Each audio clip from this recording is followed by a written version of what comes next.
Welcome to the latest in our series of TopMedTalks 2. In these podcasts, the TopMedTalk team is in conversation with global thought leaders in perioperative care. TopMedTalk. Hi, this is Korey Springman, and I'm here with TopMedTalk, speaking with Dr. William Wooden from the Indiana University of Health, or IUH, in Indianapolis. He's the Director of Surgical Quality and Wellness, and he's here to talk to us about nutrition. Well, thank you very much for having me. It's an exciting new look at how we should be doing things. Absolutely. It's something that we all should be really excited and passionate about. Well, it's true. It's, if we think about, we've always tried to deliver good health care. The Hippocratic Oath drives us. But unfortunately, the complexity of turning healthcare into medicine and the regulatory aspects and other issues often detract us from what we'd really like to be doing is optimizing the care for each patient. And I think the whole concept of the ACER Society, as well as the recognizing the importance of preoperative wellness and wellness in general, really will help us get back to that patient. It will also provide us a real way to better organize all of our healthcare providers, so our nursing staff, physical therapists, respiratory therapists, pharmacy, bringing back an enthusiasm for healthcare as opposed to just the drudgery of a job with heavy administration and limitations instead of positive expectations. Let's bring back the positive expectations of really providing quality care that will cost society dramatically less and improve lives. Right, absolutely. Nutrition's important to all of us. It's most important, too, especially when we're ill, cancer, having surgery, any type of stress on the body. Our nutritional status is super important, and it's something that is so simple, but gives you a huge impact and outcomes. Well, it really is. We actually see patients with scurvy, beriberi, pellagra, things that we thought were dead diseases, but they actually exist in our society because of our very poor nutritional habits, but also we have to deal with nutritional deserts within our community. Some patients, some families, either by habit or by circumstance, either cannot access or don't access basic good nutrition. Processed foods are wonderfully fast, efficient, but not always the nutrition that we need. And one of the things we've recognized is when we look at really improving quality at the hospital level is patients come to us with a lot of, unfortunately, bad habits, but also poor health. That's why they're at the hospital.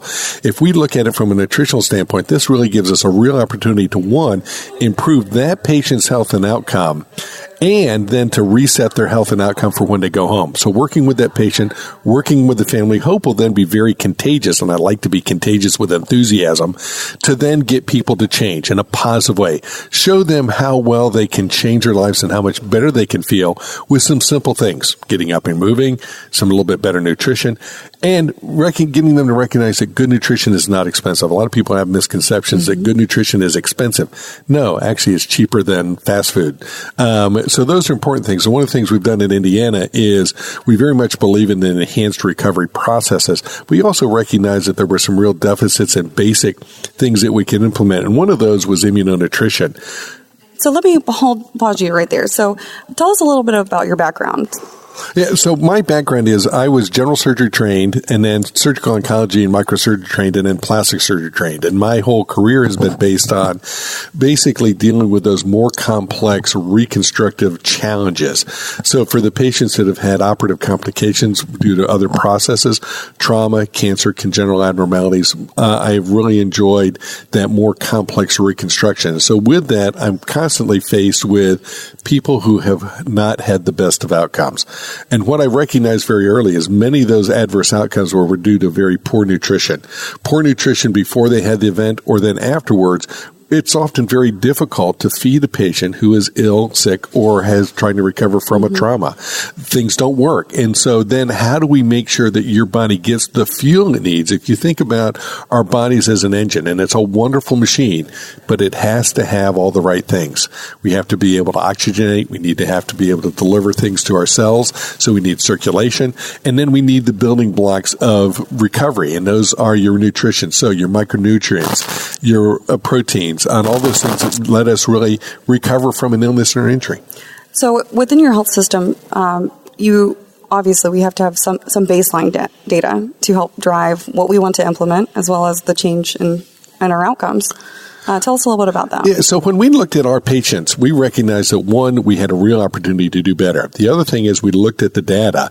We identified that 75% of the patients that presented to our hospital had 3 or more risk factors for a complication that were going undermanaged or unmanaged. And this is where we really get to our deficits in population health. Our primary care physicians are working exceedingly hard, but we've not been able to develop processes to help them to make their job easier or to better educate patients and providers on really the healthcare deficits in their community. So we recognized that we needed an easy button to help deal with those patients coming in. So we really looked to change the way we assessed patients when they came to the hospital, and then have some very rapid interventions to address their nutrition, their immune state, and their overall health, so we got better outcomes. So Monty Mython, he always says, perioperative medicine starts when the contemplation of surgery occurs. So at what point are you able to screen your patients and then recognize patients that are at risk for malnutrition and poor outcomes to then implement your change? Well, he's exactly right. And so the first place that we can actually catch the patient is at that first contact. So as the patient is referred to a specialist for intervention. That's a little bit different than how we've looked at population health, where we were trying to drive things heavily at the primary care level. That's a great level, but they need help. They need our help and to work synergistically. And so once that patient is referred to a surgeon, a cardiologist, a pulmonologist, an infectious disease provider, that needs to be that contact to then begin the assessment, validation, and optimization process. For the referral to the surgeon, as soon as they get that referral, we need to immediately begin educating the referring provider, but also the patient and family as to the things they can immediately do to improve their health and to improve their recovery. What's exciting is patients are more ready for this than I think physicians. As patients, society, we are overwhelmed on a daily basis on nutrition ads, health ads, all things. And the thing we need to do is help them separate reality from fad. And so that's where evidence-based really becomes in. So how we help them identify what are the simple, direct, evidence-based things they can change in their life that we can help them with and help their providers or physicians with to give them better health and outcome. So how do you guys do this? So we basically have put together a program that we progressively gauged in acceptance with our providers, which is sometimes an uphill battle, but getting everyone to get on board. And so the nurses in the office, the nurses in the clinics, the physicians that come when they come to clinic are prepared to have that initial discussion with the patient. Mrs. X, you may not be as healthy as you need to be. We're going to help improve your health so we get a better outcome. So you can fight your disease and recover better than you would otherwise. It takes time to really educate patients as well as champion them and excite them. Do you guys provide time for physicians to sit down with the patients? It's hard, but I can tell you can do a great deal in 90 seconds. I'm going to take Mrs. Jones as an example. Mrs. Jones, we are going to need to deal with let's say your cancer. That's really important. But there's some things that we can do to help you, one, fight your cancer and help you recover from the therapies we need, specifically surgery. We need you to get up and move. We need you to improve fight the bacteria on your skin. We need to help you stop smoking if you smoke. And we need to address your nutrition. Those are key things they all recognize. Drive those home. Then likewise, we have a program that will restore your immune system, and everybody's prepared about immune health because they hear the ads all the time.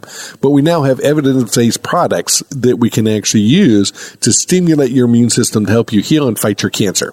Those are things that we're going to help do before you, and we need you to engage, and my nurse is going to spend some more time with you. So, 90 seconds, the physician drives home the identification, the process, and the tools and the importance, and then you pass that off to the nurse and the MA in the clinic. So now, in combination, you've got that started. Then when we send them to our preoperative testing area, likewise, the nursing staff likewise reinforces that, and then they get a phone call before the surgery, which is that third. So it's kind of like when we learn to school. Tell you what we're going to need to know, tell them, and then reinforce it. The other thing is we've recognized that even with that, compliance is a real issue. It's hard for any of us to remember what we're told at our doctor's office or any other important meeting that we go to. And so with that, we're looking to some very fun technology-driven texting processes that will allow us to directly communicate pathways. And I think that's one of the key things Enhanced Recovery is really driven around is pathways of proven effectiveness. And so now we can be able to remind patients, did you get up and move today? Did you eat well? Did you have a healthy snack? Did you take your medicines? Have you started your Impact AR immunonutrition program? So what it is, and so regardless of what you're going to have done, very simple short snippets that from the time of decision to surgery to the time they come to surgery, but then also continued afterwards and work with nursing. So it's time for you to breathe. It's time for you to use your incentive spirometer. It's time to wiggle your feet. Those are all things. And then when, especially like for total joints, it's time for you to do your knee exercises or your back exercises. Those are real simple little prompts that we can use to engage the patient and their caregivers on the front end, during the time of surgery, and then afterwards. Absolutely. So tell us about your outcomes. After your implementation, what were the key factors that you implemented and the outcomes that came with it? Well, the key factors are kind of the things that I've touched on. Improving activity, overall nutrition, smoking cessation, and then nutrition and specifically immunonutrition. We chose the Impact AR product due to the evidence-based medicine and the data would say that it would reduce our length of stay by up to 2 to 3 days and reduce surgical site infections by 40 or more percent. What we found was it reduced our length of stay by over 50%. And likewise reduced our surgical site infections by over 50%. This is on top of all the other changes that our hospital, as well as every other hospital, is trying to do.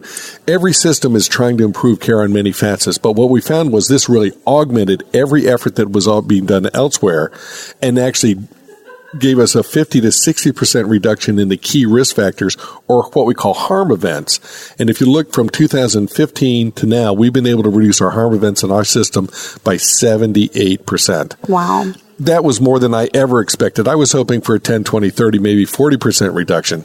We were able to give our patients a 78% reduction.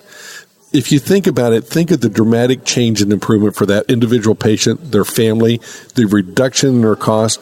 We've been able to show that reduces the cost per case by $3,000 to $5,000. And then if you reduce that readmission, that saves tens of thousands of dollars. Absolutely. It's incredible. Well, I think that you're doing great, and I hope that we could all champion something like that in all of our institutions, academic, small hospitals, outpatient surgery. Talk to me about your interaction with your administration on this. Well, administration is always hard because they're charged with keeping the lights on. And with that, they have to have an operational margin, and they're seeing their reimbursements cut just as we are on the physician side. But this is where we really have to get past the three silos. There's a silos of, we have an operational above it, we have revenue stream, and then we actually have revenue. And so historically, administrations have never been able to account revenue, direct or indirect, back to budget. It's just all at the end. So whenever we've had to cut costs, everybody has to take a 5% cut. I think any of us in business or administration have had that talk. At some point we have to cut costs of our business. The problem is, how do you do that effectively? And historically, it's just been the cut. It's not been an evidence-based directed cut. And so this is where we really need to work better and use evidence-based to show administration that yes, by either spending a little or more, we can get a return on investment. We know that for every dollar spent on nutrition, you can return $52. Wow. So if you're the CFO and you're looking at an investment, a 1 to 50 ratio is a real one. But they didn't know that. It's our job to enlighten administration and governmental administration on both sides. You've got the local as well as the regional as well as the federal. We have to get them to recognize that healthcare providers are the experts in this. Let us help them come to the solutions. Let us help refine healthcare to live not only under its budget, but recover budget, but then use those recovered dollars to reinvest in health. Help us build better healthcare systems. Help us rebuild our primary care networks. Help us provide nutrition of excellence to our patients that are going to be tomorrow's healthcare consumer. That's the real excitement. You have a very great mindset and outlook, and it's what we all need to have in medicine, and sometimes it's kind of taken away from us just because of the nature of the work, and just daily life, just trying to take care of everyone as well as ourselves. What is one last thing that you'd like to drive home for us before we wrap up here at ACER? I think the real thing is I'd like both government as well as administrators and physicians to recognize the power of synergy. Let us work together. Take a minute to actually come to the meetings, or let us bring the information back home from both sides and share it. That's great. If we can do that, and we can really change education, that's one of the things. We need to bring these new initiatives back to our educational model. So we need to be training our healthcare staff of tomorrow based on current knowledge, not past knowledge. 100%. And so I think that you're meaning like within our nursing curriculum, within our resident curriculum, within all of our curriculums, even the healthcare administrator curriculums, they should know about how important nutrition is. And it's the sheer basics of human physiology and functioning that really is going to drive outcomes, quality, and overall satisfaction for providers and patients. Exactly. That's what's really going to change quality, which is going to improve costs, which is going to reduce the overall burden on society and allow us to invest where it'll really make tomorrow's difference. Well, thank you so much for all of your hard work. Thank you for being here. And making this big change. All right. Take care. Have a great day. TopMedTalk. Nate Majerison here. Thanks for listening to TopMedTalk. Now, before we let you go, it's important that we remind you to subscribe to TopMedTalk. That way you'll never, ever miss another episode. Also, if we could encourage you to join us on social media, Twitter, Facebook, LinkedIn, YouTube, pretty much every single social media platform, we're there. Join us. And finally, check out TopMedTalk.com. If you go to our website, you can subscribe to email updates. That way we can always tell you where we're going to be, what we're going to be doing, and how you can join us. TopMedTalk.com and click on the section marked email updates.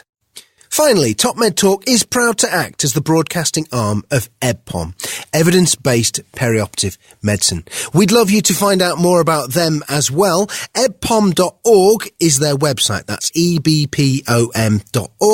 And if you go to ebpom.org/meetings, you can find out about some of the wonderful meetings that we attend and cover across the year here on TopMedTalk. That's ebpom.org/meetings.